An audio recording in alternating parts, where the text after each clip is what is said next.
Liboso tobandi kosala tobengi vulgarisation ya accord. Tolobaki tobanda na ngomba awa na Unikil parce que Unikil eza université ya liboso oyo eformaka Congolais. Awa toye kosolola na bana mayele bano bazotanga oyo na bafamille na biso totiaka ba espoir na mayele na bango. Tosololi na bango makambo etali kimia, makambo etali ba effort diplomatique oyo nyonso mokonzi asali po bitumba esila na este. Tosololi na bango pe na yebisi bango importance ya rolo ya bango. Bango pe po bazala batu oyo bakobanda kotatola makambo malamu mpona mboka parce que ba comprendre la vision au président de la République azanango. O tosali alelo pe singa encouragement mingi tozana na président ba étudiant to pe recteur batu bazaki pe na mato ya kofungwama mitema pe polele. Sikoyo tokozela pe bango na ba attitude pe na maloba na bango ba contribuer bisika bazali pour kimia ezonga na mboka. Merci. Cher professeur, j'ai prévu non pas un discours au sens classique du terme, mais plutôt une présentation PowerPoint. J'espère que la technique permettra à tout le monde de pouvoir suivre plus ou moins les cheminements de notre intervention pour vous permettre d'avoir à la fois les mots et quelques illustrations qui vous permettront d'être branchés sur l'exposé que je vous apporte ce matin. Et donc, comme je le disais tout à l'heure, il y a de ceux parmi vous qui, depuis qu'ils sont nés, ne connaissent qu'un pays en guerre. La République démocratique du Congo, pour la petite histoire, en 1994, à la demande de la communauté internationale, avait ouvert ses frontières pour accueillir des réfugiés rwandais. Nous nous souvenons tous du génocide rwandais de triste mémoire où des centaines de milliers des Rwandais ont été tués à la machette et exécutés. Et malheureusement, la solidarité qui avait été demandée à notre pays à l'époque a été à l'origine des malheurs que nous connaissons aujourd'hui. Parce que très souvent, vous entendrez dans les narratifs rwandais parler des causes profondes, et bien de notre côté, l'une des causes profondes justement de la guerre, c'est cette ouverture, cette hospitalité que notre pays a bien voulu offrir aux Rwandais de l'époque, qui fuyaient les massacres, qui fuyaient les génocides pour trouver l'abri chez nous. Et donc, depuis ce moment-là jusqu'à ce jour, la partie est de notre pays connaît des heures d'instabilité. Il n'y a pas, depuis 1994 jusqu'à ce jour, un seul moment véritablement de repli où non seulement connaît la paix, mais où on n'a pas non plus des groupes armés qui sèment la terreur dans un coin bien précis. Et c'est pour ça que le président de la République s'est résolument engagé, je pense que c'est l'un des plus grands de ses engagements pour le retour de la paix dans cette partie du pays. Mais bien avant qu'on en arrive à la situation actuelle, je voudrais revenir un peu pour vous faire une petite chronologie de tous les événements que nous avons connus dans l'Est et qui ont été des événements qui ont fait basculer l'histoire politique récente de la République démocratique du Congo. Vous vous souvenez tous de l'AFL 96-97, un mouvement qui avait commencé en octobre 1996 avec le soutien du Rwanda, de l'Ouganda, et qui a fini par amener l'AFL à Kinshasa et consacrer la chute du régime du président Mobutu. Vous vous souviendrez aussi de 1998, en 2003, que les pays étaient divisés, alors que nous étions, nous ici à Kinshasa, nous avons connu la guerre. Vous vous souvenez de la chanson Toku Fapona Congo avec, je ne suis pas aussi doué que nos amis de la chorale Luc Ginon, mais vous vous souvenez tous de cette voix de Wedo Colosseux qui disait « Nos amis maïsol, nos amis courants », parce que le cœur du conflit était Kinshasa, le cœur du conflit était le Congo central où pendant quelques heures, le barrage d'Inga ne pouvait pas opérer. Vous vous souvenez aussi de ce qu'on a connu 2006-2009 avec le Congrès national pour la défense du peuple, les CNDP, avec Kunda Batouare et tout ce qu'il y a eu comme phénomène, notamment la chute de Bukavu en 2000, je pense en 2004. Et vous vous souvenez d'une première fois une manifestation inédite qui s'est faite en même temps dans toutes les villes de la République démocratique du Congo et qui avait montré encore une fois, et c'est ce qui tient ces pays unis et debout, c'est justement cette capacité des Congolais à se mobiliser et à rester unis autour du gouvernement pour faire face à ces agressions qui viennent de l'extérieur. Et donc, depuis 2009, les chapitres CNDP a été clos et on a commencé le chapitre M23. On en a eu en 2012, on en a eu en 2013, on en a en 2021 et aujourd'hui nous parlons de M23 ASC. Alors dans tout ça, le président de la République, lorsqu'il est arrivé aux responsabilités, il avait fait un choix. Vous regardez, la République démocratique du Congo est un pays complexe, mais c'est un pays béni et immense qui appartient en même temps à 3 régions. Nous appartenons à l'Afrique centrale, nous appartenons à l'Afrique australe, nous appartenons à l'Afrique de l'Est. Et nous sommes, je pense, les seuls pays en Afrique à avoir 9 pays limitrophes. Et si vous regardez bien, tous ces 9 pays limitrophes dépendent de nous. Et lorsque le président de la République arrive aux responsabilités, le premier choix qu'il fait, il dit je dois faire le tour de tous les 9 pays voisins pour voir dans quelle mesure on peut établir des bases de collaboration, non seulement au sens diplomatique du terme, mais au sens économique du terme. Il a donc montré tout de suite le choix de la transcendance, spécifiquement par rapport au Rwanda, et le choix de la paix. Mais nous avons vu avec le temps que le choix qu'il avait fait de construire la paix avec les pays voisins, notamment le Rwanda et les intérêts économiques, n'est pas le choix qui était voulu par le Rwanda spécifiquement, parce que malheureusement, l'économie rwandaise, on le verra plus tard lorsqu'on analysera l'accord qui a été signé à Washington, est une économie qui est centrée sur l'exploitation illicite et sur la contrebande de minerais, de ressources de la République démocratique du Congo. Donc vous avez une économie qui a été construite dans un pays sur le modèle de pillage. Et ces modèles de pillage, lorsqu'on veut présenter le Rwanda comme un exemple de gouvernement, c'est en réalité un pays qui a exporté ces modèles de pillage, ces modèles de corruption dans la partie est de notre pays, et ils sont tentés de l'installer comme mode de gestion. Et lorsque le président de la République a dit non de la manière la plus ferme, nous avons les conflits qui ont commencé, on aura l'occasion de l'analyser. Mais quels sont réellement les enjeux du conflit? Expansion territoriale, repeuplement, contrôle et pillage de ressources, extension de la sphère d'influence et survie politique. J'ai rajouté même survie économique.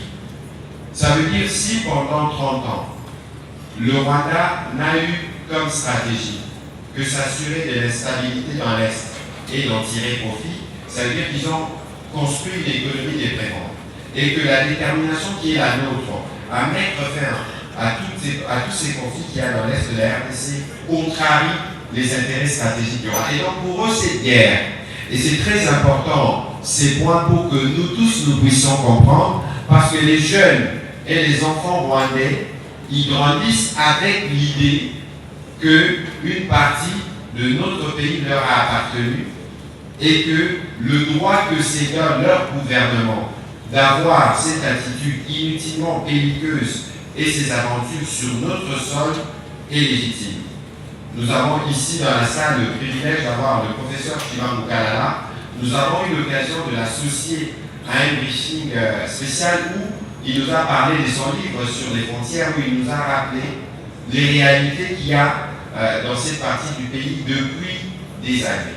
C'est 900 pages à peu près, je ne sais pas si beaucoup d'entre vous l'ont lu, mais je crois qu'il est professeur ici, peut-être qu'il pourra vous enrichir davantage sur cette question de frontières. Mais il est important, et c'est pour ça qu'on vous parle aujourd'hui, que vous, les jeunes Congolais, vous puissiez comprendre les vraies raisons de cette guerre et que nous puissions, nous tous, à l'instar du président de la République aujourd'hui et vous aujourd'hui et demain, nous approprier non pas seulement l'histoire de notre pays, parce qu'il faut en comprendre la géographie, il faut en comprendre la politique, il faut en comprendre aussi la diversité, parce que c'est un le point majeur qui fait l'objet du conflit actuellement. Alors, je vous ai plus ou moins présenté les enjeux, mais quels sont les prétextes immédiats, si je peux m'exprimer, les causes immédiates de la guerre? Les Rwandais disent, en RDC, il y a un discours de haine contre la communauté tutsi.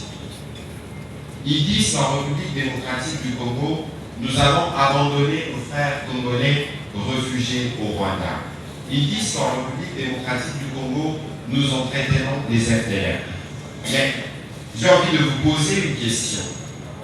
Si vous-même, vous êtes auteur, vous avez été témoin des discours de haine ou des stigmatisations vis-à-vis de nos compatriotes à morphologie tutsi. Le président de la République, le 22 février 2024, dans un briefing que nous avons organisé, a dit que les Banyamulenge étaient des Congolais. Nous, quand nous étions plus jeunes à l'école, on nous disait qu'en République démocratique du Congo, nous avons des races. Nous avons les Bantous, nous avons les Nilotiques, nous avons les Pygmées, nous avons les Soudanais, nous avons 450 ethnies, et je pense que nous tous, nous sommes fiers de notre diversité. Encore que, même si, par l'absurde, il y avait une forme de systématisation d'un discours de haine contre la communauté Tutsi-Banyamulenge, et spécifiquement, est-ce que le président rwandais est en droit de se présenter comme les protecteurs d'une communauté qu'il y a dans notre pays? Non. Je disais tout à l'heure que nous avons 9 pays frontaliers de nous. Alors, si un matin il y a des problèmes avec les Bazombo, les Bateke, est-ce que les présidents gabonais ou angolais doivent s'élever, se comporter comme le président Kagame les fait? Non. Encore une fois, c'est un prétexte. Mais pourquoi ils utilisent ces prétextes? C'est vicieux parce qu'en 1994, il y a eu ces traumatismes de la communauté internationale qui n'a sûrement pas agi tôt pour stopper les génocides. Et il y a comme ces traumatismes permanents sur lesquels ils surfent. Parce que lorsqu'on parle de Tutsi, on se souvient des génocides de tout de suite. Mais en République démocratique du Congo, nous lui avons donné la preuve du contraire. Parce que dans ce pays, on a eu un vice-président qui était de cette communauté-là. Et au gouvernement actuel, nous avons le ministre d'État Alexis Guissard Moubouni, qui est ministre d'État chargé des infrastructures, qui s'occupe, lui, de la reconstruction de toutes les routes de la République démocratique du Congo.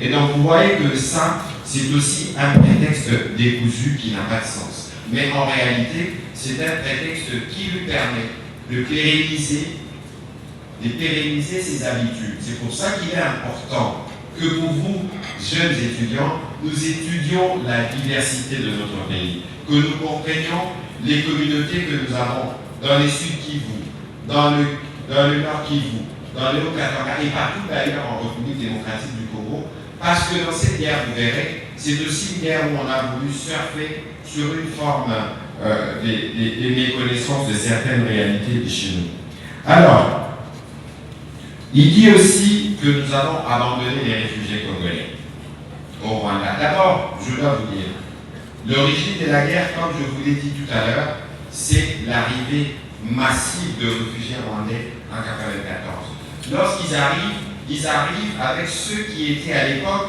les forces armées rwandaises du président Habyarimana. On a reçu des millions de réfugiés. Et aujourd'hui, c'est pas moi qui l'ai dit, c'est le HCR avec lesquels nous travaillons, et d'ailleurs avec le Rwandais. Je pense que hier ou lundi, des réunions ont commencé à Addis Abeba dans le cadre de cette tripartite. Il y a plus des réfugiés rwandais au Congo que des réfugiés congolais au Rwanda. Et d'ailleurs, nous, de ce point de vue, nous avons déjà étudié la question et nous sommes tous prêts à recevoir nos réfugiés, mais pour autant que nous procédons à l'identification de ceux-là, parce que tous ceux qui sont partis ont des racines chez nous et on sait les reconnaître. Et donc ce n'est pas une raison pour servir de prétexte de guerre, encore que nous l'avons totalement déconstruit au cours de nos différentes réunions, parce que nous avons au niveau du ministère de l'Intérieur un service national chargé du suivi des questions de réfugiés. Et de ces points de vue, avec le HCR, il y a un mécanisme qui avait été mis en place. Encore que, pour que ces réfugiés reviennent en République démocratique du Congo, parce que le retour s'est fait toujours sur une base volontaire. Il faut qu'il y ait la paix. Vous n'allez pas demander à ceux qui sont partis de revenir dans un contexte où les mêmes pays continuent de tuer et de s'aider des ravages. Donc il est important que cette question spécifique de réfugiés, c'est autre prétexte de guerre que vous puissiez connaître. Et puis, il y a la question de FDLR. Alors, pour rappel, les FDLR, c'est des Rwandais. C'est des Rwandais qui se sont réfugiés en République démocratique du Congo et qui sèment des dégâts en RDC. Je dois vous rappeler qu'en 2010, souvenez-vous, l'honorable Vital Kamerhe s'est brouillé avec le président Kabila lorsqu'on devait lancer l'opération Umoja-Wetu. Parce que cette opération qui a été faite avec le troupes rwandaises devait attaquer les FDLR.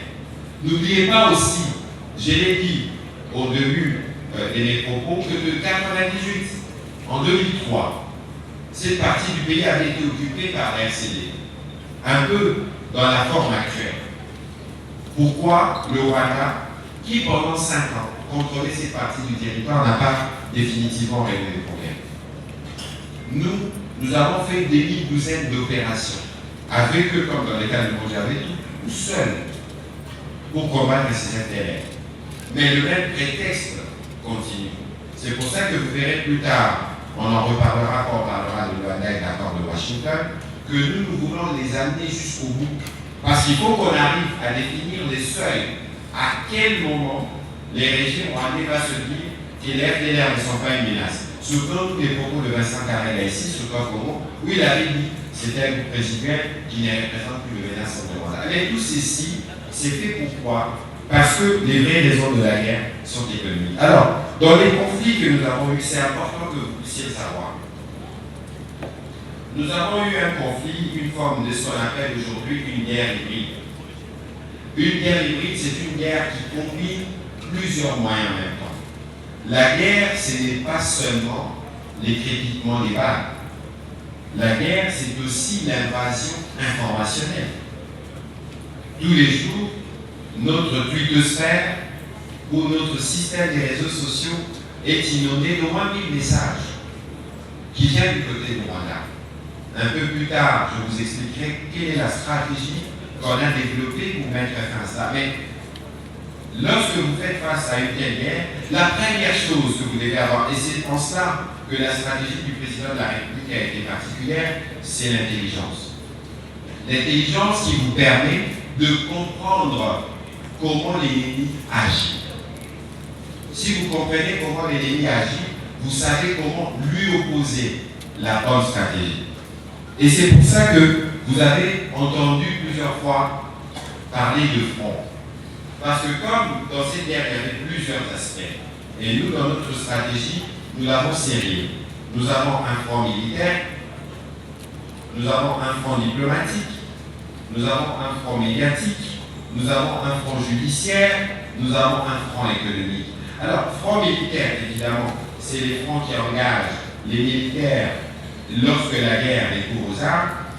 Le front diplomatique, parce que nous devions nous déconstruire le narratif mensonger du Rwanda, non pas seulement devant notre propre communauté, mais aussi devant la communauté internationale. N'oubliez pas que le président rwandais s'est particulièrement équipé en cabinet de lobbyistes, de lobbying, en cabinet de public relations, pour s'assurer que son narratif justifiant sa guerre, qui lui permet de s'enrichir en RDC, ses maintiens, et que ce soit le narratif qui soit le plus entendu à l'international. Mais il fallait donc à la fois combiner les moyens diplomatiques et médiatiques pour être sûr que nous lui avons opposé la riposte qu'il fallait. Et vous allez voir un peu plus tard dans mon exposé que notre stratégie a bien fonctionné. Et puis il fallait avoir évidemment un front médiatique.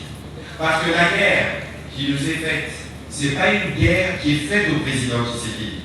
C'est une guerre qui est faite depuis 30 ans. Et c'est une guerre qui est appelée à se pérenniser si on n'arrête pas de manière définitive.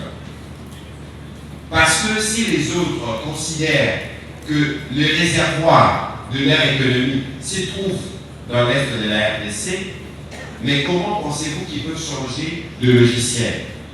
Et donc, il fallait pour nous avoir une stratégie médiatique qui nous permette de dire aux Congolais, écoutez, il faut vous lever, écoutez, il faut vous mobiliser, écoutez, il faut soutenir nos militaires.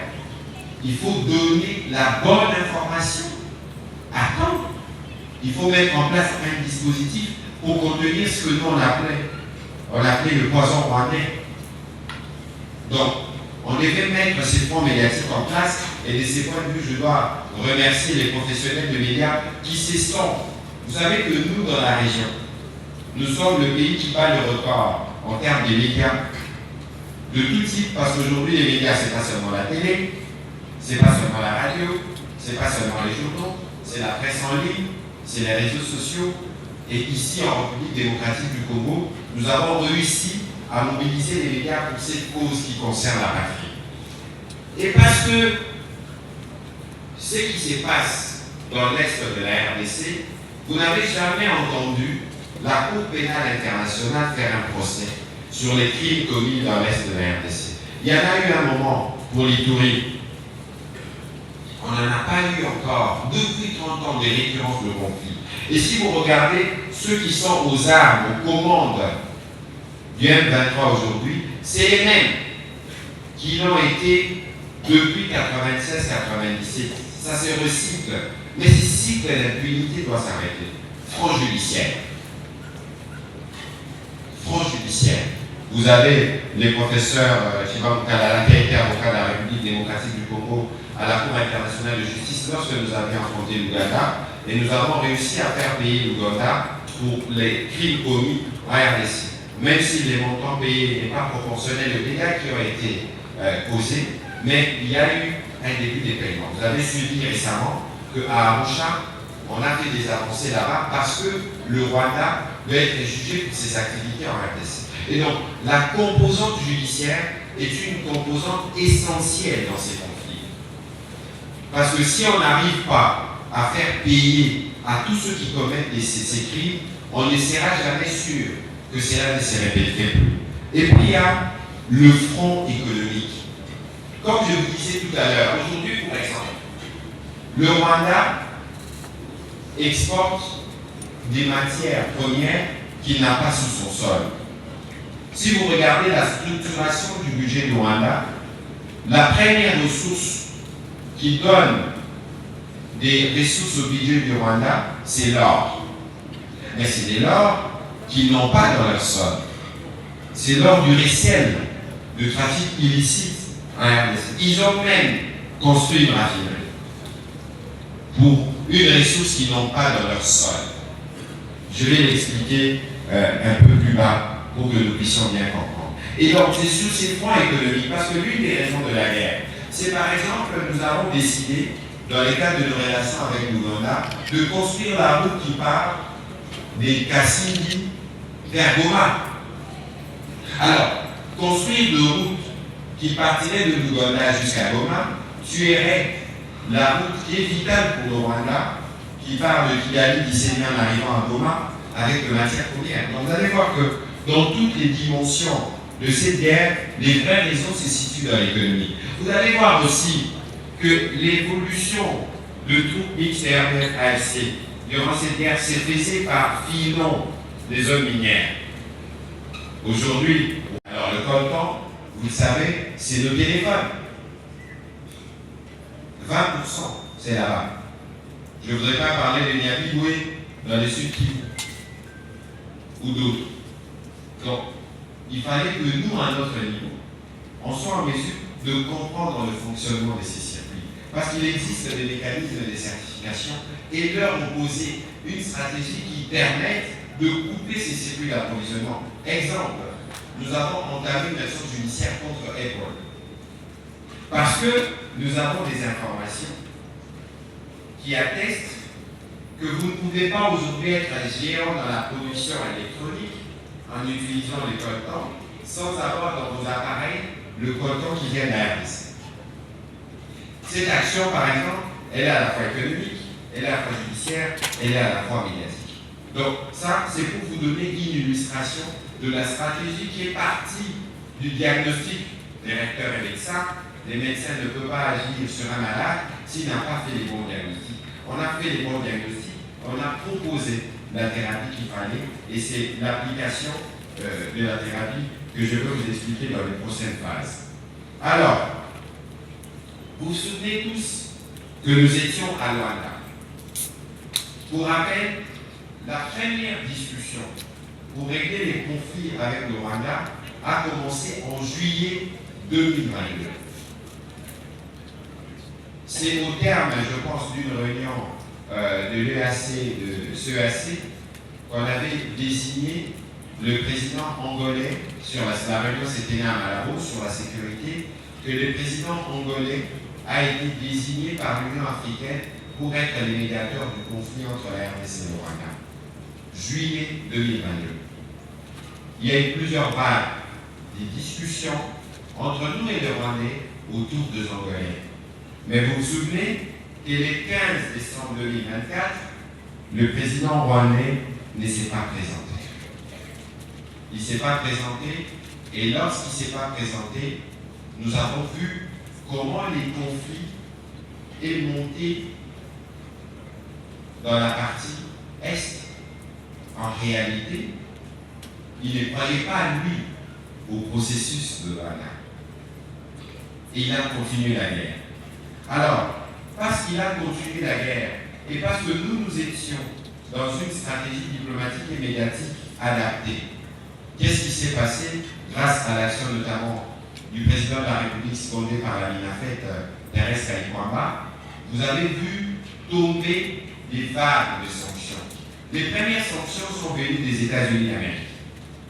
Février, la personne sanctionnée, c'est James Kabarebe, le numéro 2 de fait du régime rwandais, qui est considéré comme le cerveau moteur de toutes les agressions de guerre depuis 1987. En fait, lui, son activité principale dans sa vie, c'est de voir comment nous maintenons la guerre dans l'Est de la RDC. Aujourd'hui, les ministres de l'intégration, ministre d'État, ministre de l'intégration régionale, tout ministre qu'il est, il a été sanctionné par le gouvernement américain. Et on a sanctionné aussi un supplétif. Il y a eu des sanctions de la Grande-Bretagne, parce que la Grande-Bretagne de l'ère Rishi-Sunak était perçue comme le principal allié occidental du Rwanda. Souvenez-vous de la question du deal avec les réfugiés. Mais ici, la Grande-Bretagne a sanctionné. Le Canada, l'Allemagne, et puis l'Union européenne. Alors, dans les sanctions qui sont arrivées de l'Union européenne, il y a des sanctions contre les individus. Mais la sanction la plus importante, peut-être que les uns et les autres n'y ont pas fait attention. L'Union européenne a sanctionné la raffinerie d'or de Gasabo. C'est la fameuse raffinerie qui travaille ou qui transforme de l'or pris illicitement dans l'Est de la RDC. Dieu sait faire les choses, parce que si vous regardez toute la ceinture des provinces de l'Est, c'est des ceintures aurifères. Mais c'est comme si cet or avait choisi lui-même ses frontières pour ne pas être de l'autre côté. Et aujourd'hui, l'or illicitement pris en RDC produit presque 40% du budget du Rwanda. On a fait un briefing spécial avec le ministre de Mines qui l'a démontré. Et les principales exportations de l'or rwandais vont où? Au Qatar. Et donc, lorsque on a décidé, l'Union européenne a sanctionné la République, on a touché au cœur économique financier du régime du Rwanda. Donc, poussé à bout, il n'y avait pas d'autre choix. Qu'il fallait trouver la voie pour atterrir. Après avoir délibérément saboté le processus de Luanda, il n'y avait pas le choix. D'où cette photo du 18 mars 2025. La photo de la rencontre entre le président Tshisekedi, le président Kagame et l'émir du Qatar.